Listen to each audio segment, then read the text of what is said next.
Last ವಿಡಿಯೋಲಿ pizza recipe ತೋರಿಸ್ಕೊಟ್ನಲ್ವಾ, ತುಂಬಾನೇ ಟೇಸ್ಟಿಯಾಗಿ ಬಂದಿತ್ತು ಅಂತ ಹೇಳ್ಬಿಟ್ಟು ಇವಾಗ ಅದಕ್ಕೆ ಸಾಸ್ ಯಾವ ತರ ಮಾಡಿದೆ ಅಂತ ತೋರಿಸ್ಕೊಡ್ತೀನಿ. ಈ ಸಾಸ್ ಪಿಜ್ಜಾಗ ಒಂದಕ್ಕೆಲ್ಲ ಮೋಮೋಸ್ ಚಟ್ನಿ ತರ ತಿಂದ್ರೆ ಕೂಡ ಸೂಪರ್ ಆಗಿರುತ್ತೆ. ಎರಡಕ್ಕೂ ಸೇರ್ಸಿ ನಾನು ಒಂದೇ ಸರಿ ಮಾಡ್ತೆ ಬಂದು ತೋರಿಸ್ಕೊಡ್ತೀನಿ. ಒಂದು ಪಾತ್ರೆ ಇಟ್ಕೊಂಡು ಅದಕ್ಕೆ ನೀರು ಹಾಕೊಂಡು 1 ಸ್ಪೂನ್ ಅಷ್ಟು ಉಪ್ಪು ಹಾಕೊಂಡು 1 ಇಂಚಷ್ಟು ಶುಂಠಿ ಕಟ್ ಮಾಡಿ ಹಾಕೊಂಡು ಒಂದು 10 ಒಣಗಿರೋ ಮೆಣಸಿನ್ಕಾಯಿ ಒಂದು 5 ಟೊಮೊಟೊಸ್ ಹಾಕೊಂತ ಇದ್ದೀನಿ. ಇದೆಲ್ಲ ನೀಟಾಗಿ ಕುಕ್ ಆಗಬೇಕು, ನೀರೆಲ್ಲ ಡ್ರೈ ಆಗೋಷ್ಟರಲ್ಲಿ.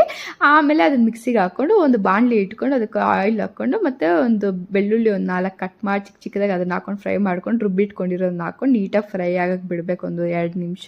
ಅದು ಫ್ರೈ ಆದಮೇಲೆ 1 ಸ್ಪೂನ್ ಅಷ್ಟು ಓರಿಗಾನೋ ಹಾಕ್ಕೊತಾ ಇದ್ದೀನಿ. ಆಮೇಲೆ 1 ಸ್ಪೂನ್ ಅಷ್ಟು ಚಿಲ್ಲಿ ಫ್ಲೇಕ್ಸು, ಸ್ವಲ್ಪ ಉಪ್ಪು ಮತ್ತು ವೆನಿಗರ್ 1 ಸ್ಪೂನು ಮತ್ತು ಸೋಯಾ ಸಾಸ್ 1 ಸ್ಪೂನ್ ಹಾಕ್ಕೊತಾ ಇದ್ದೀನಿ. ಇಲ್ಲಿ ನೀವು ಬೇಕಂದ್ರೆ ವೆನಿಗರ್ ಇಲ್ಲ ಅಂದರೆ ನಿಂಬೆಹಣ್ಣು ಜ್ಯೂಸ್ ಕೂಡ 1 ಸ್ಪೂನ್ ಆ್ಯಡ್ ಮಾಡ್ಕೊಬೋದು. ನೀಟಾಗಿ ಇದನ್ನ ಕುಕ್ ಮಾಡ್ಕೊಬೇಕು. ಅದೆಲ್ಲ ಎಣ್ಣೆ ಮೇಲೆ ಬರುತ್ತೆ. ಒಂದು 5 ಮಿನಿಟ್ಸ್ ಲೋ ಫ್ಲೇಮಲ್ಲೇ ಕುಕ್ ಮಾಡ್ಕೊಳ್ಳಿ, ನೀಟಾಗಿ ಕುಕ್ ಆಗುತ್ತೆ. ಆಮೇಲೆ ಏನಕ್ಕಾದರೂ ಯೂಸ್ ಮಾಡ್ಕೊಂಡು ಟೇಸ್ಟ್ ಮಾತ್ರ ಸಿಕ್ಕಾಪಟ್ಟೆ ಚೆನ್ನಾಗಿರುತ್ತೆ. ಟ್ರೈ ಮಾಡಿ.